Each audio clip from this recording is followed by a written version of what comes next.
Hi all welcome to football arena. Rodri FC ബാഴ്സലോണയിലേക്ക് വരാൻ തീരുമാനിച്ചു കഴിഞ്ഞിട്ട് ഇപ്പോൾ ദിവസങ്ങൾ പിന്നിട്ട് കഴിഞ്ഞു.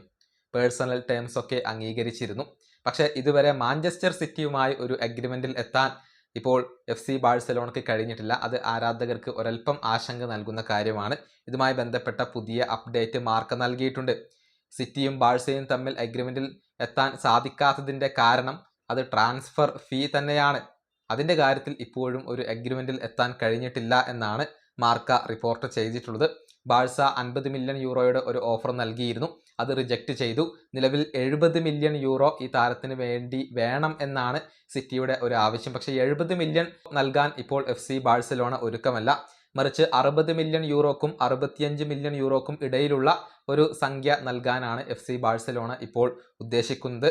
ആഡ് ഓൺസ് അടക്കം ഈ ഒരു തുക നൽകാനാണ് ഇപ്പോൾ FC ബാഴ്സലോണ ഉദ്ദേശിക്കുന്നത്. സിറ്റി ആവശ്യപ്പെടുന്ന 70 മില്യൺ യൂറോ പൂർണ്ണമായും നൽകാൻ അവരിപ്പോൾ ഉദ്ദേശിക്കുന്നില്ല. അതുകൊണ്ടാണ് ഒരു ഡിലേ വന്നിട്ടുള്ളത്. പക്ഷെ 48 മണിക്കൂറിനകം ഈ ഡീൽ പൂർത്തിയാക്കാൻ കഴിയും എന്നാണ് FC ബാഴ്സലോണ ഇപ്പോൾ പ്രതീക്ഷിക്കുന്നത്. അഥവാ 2 ദിവസത്തിനകം ഇക്കാര്യത്തിൽ ഒരു തീരുമാനം ഉണ്ടാകും എന്നാണ് ബാഴ്സയുടെ ഒരു ശുഭപ്രതീക്ഷകൾ. മാർക്കയാണ് ഇക്കാര്യം റിപ്പോർട്ട് ചെയ്തിട്ടുള്ളത്.